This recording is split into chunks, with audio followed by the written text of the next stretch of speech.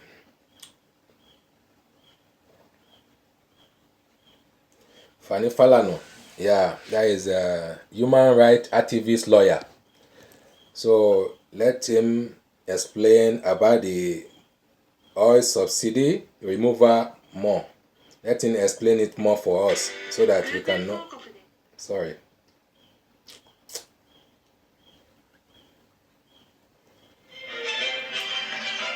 The Nigerian Labour Congress has been reacting and it met today with its members and has given the federal government until Wednesday, May the 7th. Mr. Femi Falana, rights activist and the lawyer to the NLC, is Femi Falana is on our program now. You know, want to explain further about the subsidy. I guess I should begin with so let's hear him out. You have now been quoted for today. You've been quoted to have said that the hike in price is illegal. What do you mean? 新宿の近くに泊まろうおすすめホテル What is this one now? We don't need all this one. Okay. The president did say in his inaugural speech that he's going to run an administration anchored on the rule of law. And that implies that all actions of government and its agencies will have to comply with the law.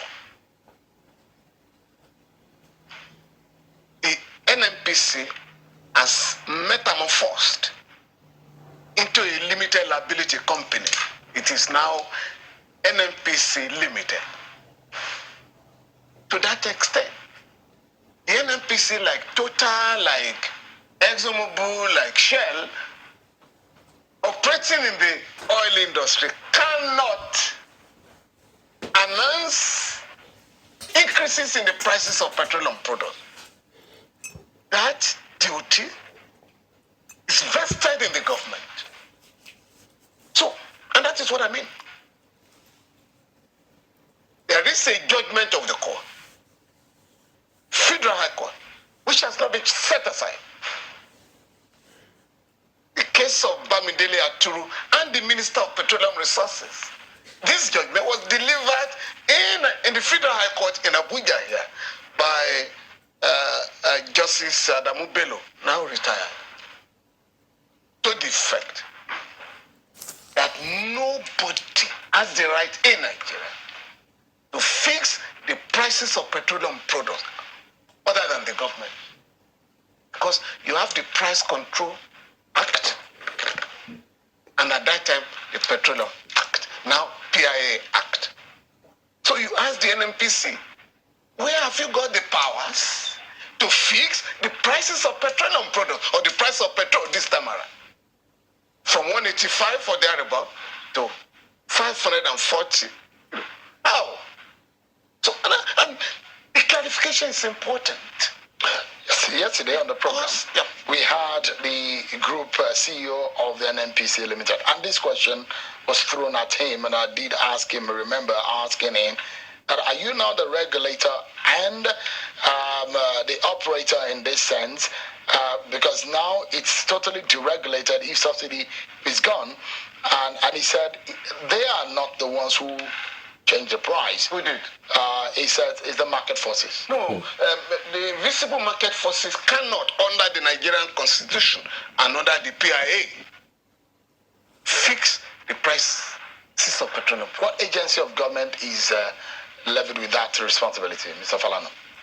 Under the current situation in which we have found ourselves, since ministers have not been appointed, right? The president is running the country. Only the president can so decide for now the price. Yep. So, because you have the Price Control Act, you have the PIA Act, right? There is no provision in our law for market forces to determine the prices of any products in the country. I wanted to actually just see if I can read through what the NNPC said in their statement. They issued a statement. Yes. They issued a statement. Yes. And in that statement, if we can bring back that, in the conversation that we had with him, he said, going forward, yes, that the prices are going to be determined by market forces. What do you make of that scenario? You agree with the issue of the market forces? No, the NNPC Limited issued this statement whereby it fixed the prices of petroleum products. I mean, petrol in Lagos, in Abuja, in the north. Right? Now, if I understand the GMD, it was saying that in futuro, market forces will fix the price. But for now, NNPC Limited fixed the price. He said the price list that went viral, that went around, yes, were leaked internal documents of the NNPC. That NNPC did not fix it. Let me read through the statement of the NNPC. NNPC said in the statement, adjustment in pump price of PMS. Yes. It says, NNPC Limited wishes to inform our esteemed customers that we have adjusted our pump price of PMS across our retail outlets in line with the current market realities as we strive to provide you the quality service we are known for. It is pertinent to note that prices will continue to fluctuate to reflect market dynamics. We assure you that NNPC Limited is committed to ensuring ceaseless supply of products. The company sincerely regrets any inconvenience this development might have caused. We greatly appreciate your continued patronage, support, and understanding through this time of change and growth. Signed, Garbadin Mohammed, Chief Corporate Communications Officer, NNPC Limited. That is what the NNPC is saying. And it's gone viral. And that is the basis. Oh yeah, and that is the basis of the, prices we are witnessing all over the country. Could it be because they are the sole importer of refined products? We have always condemned the position of the sole importer because you do not allow for competition. Chris, welcome back. Welcome to the platform. Your You're products always from Europe or welcome. America. Yeah, thank you. To go to the Middle East. There was a time the government was importing from all over the place. And I said, no. Cote d'Ivoire has a functional refinery. So why don't you refine from that country? We now refine about 60,000 barrels a day. I don't know what the current number is. We even go to Niger, right, to refine. Because for 30 years, shamefully, this country is the only oil-producing country in the world that imports petroleum products. Only one. Shame. Even with 4 refineries that are not working. Yeah. These guys collapse them. You have an incompetent and a reckless ruling class. You think it's intentional for the refineries not to be working? Oh yes, because between 1993 and 2016. 続きが気になるあのエンタメ動画。ネットがなくても見続けたい。Sorry. $6 billion, $6.025 billion on turning around maintenance of the refinery. At the end of the day, the government left them at a comatose stage. And when President Buhari came on board, as a former minister, because he had promised, as a former minister of petroleum resources, I'm going to fix the refineries. So Labour reminded him in 2015, fix the refinery. Oh, but what do you call it? Neoliberal forces in the government discourage the government. Oh, government has no business in business. Let private people do so. But the government was not reminded that licenses issued by the Obasanjo regime for establishing refineries were simply dumped by those who got them. Unfortunately, the same government was now persuaded as the Buhari regime to invest through the NNPC $2.7 billion in the Dangote refinery. Going to be supplying that refinery 300,000 barrels of crude oil per day. Those who said government has no business in business. It was at that stage, President Buhari, as Minister of Petroleum Resources, why are we doing this? Why are we not fixing our own refineries? It was at that stage, almost belatedly, that the government approved that Port Harcourt refineries, 2 of them, be fixed with the sum of $1.5 billion. Warri and Kaduna be fixed with the sum of $1.4 billion. So, in addition to our investment in Dangote refinery, you're also talking of $2.9 billion to fix the 4 early refineries of the country. Now, nobody is asking the question, when will the repairs be completed? They say Port Harcourt will be over it should be functional by December. Yes. That's the latest you heard. Yeah. What of Kaduna and Warri? When will Dangote refinery become functional? So that we can look at all the circumstances in which we have found ourselves and then take the best decision. Mr. Falana, if you look at the statement of the NNPC, it doesn't really suggest that there is a fixed price. No. It just said that they wanted to adjust and informing the public. No. Eshun, what they are simply saying is that we want to sell at an international price, which is being circulated now to over around $1 per liter. And I've asked myself, right, where has 540 naira come from? If, according to the central bank, we have not further devalued the naira. You see the official rate, guys, listen up. 51 naira to $1.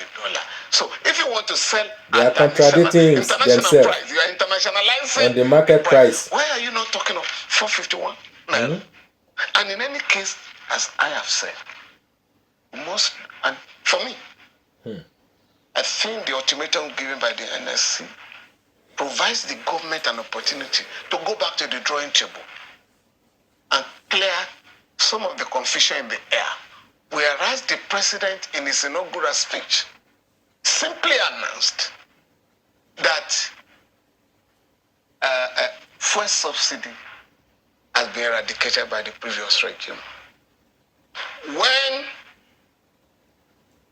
suppliers began to sell at the prices went to the roof, were then told, no, we still have arrangement to have subsidy on coal till the end of June. Now, if those who were supplied fuel by NNPC Limited at the old price are now profiteering and unleashing economic pain on Nigerians, and nobody is checking them. So why are you not selling? Let's look at these issues one after the other. At 550 now, the issue of subsidy, yes, it looks to me that there is a popular, I believe, amongst Nigerians that it is an evil that we cannot allow for too long a time. Do you agree that subsidy is an evil within the marketplace that should be eradicated? Subsidy is the failure, now called the incompetence of the Nigerian neo-colonial state to make the refineries functional. And when they then embark on importing petroleum products, we want this country will be grounded the way you guys are going. Again, figures were flying to the extent that the immediate past Comptroller General of Customs, Colonel Amidali, went to the National Assembly to challenge NNPC, to challenge DPR. Your figures are fake. The immediate past Minister of State in the Ministry of Petroleum Resources, Receiver, said the importation agenda is a criminal enterprise. So, what are you talking about subsidy? You Did they hear the whole story, the full story? No functional state About subsidy? can come out publicly that smugglers So have taken over our tragically. country. Or you say oil thieves are operating without check. No state. No state. That is the Any clue. modern state cannot That's say the that. fact. And then what do? Let us punish the people. They are For all me. gullibles.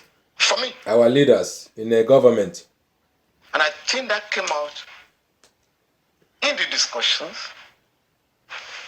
in the NSC meeting today. That this is not The leader of the country is the one crumbling the whole country, we the must whole now look land at the economy entirely. holistically and challenge the reckless dollarization of the economy. Why must I be looking for dollars in my country? Why should some schools be collecting dollars as fees? That is where it comes from.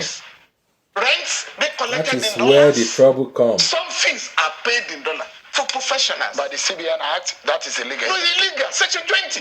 The legal tender in Nigeria shall be naira and kobo. Yeah. It's illegal. It's a criminal offense.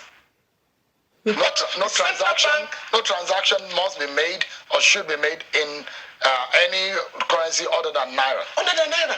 That's the law. They haven't amended the law. But these guys have ruined the economy by spending dollars so irresponsibly. Mr. Falano, if the NLC go ahead, if the federal government says it won't, well, the issue of subsidy must go, and it has to go. You see, just a moment, sir. Sure. If they say that the subsidy must go, and the NLC goes ahead, isn't it causing some kind of anarchy for a government that is just going to be about 2 weeks old? Sure. Yeah, it's already anarchy on the street, man. What are you talking about? Workers, it's already anarchy. Issued an ultimatum. Workers issue an ultimatum. Have you not seen it? In Nigeria and wherever. It is an invitation to the government to review its position. And the government this time around, frankly speaking, will have to look at the totality of the economy. If we are talking of subsidy, what you call fuel subsidy is an infinitesimal aspect of subsidies in the country. The rich, the comprador bourgeoisie,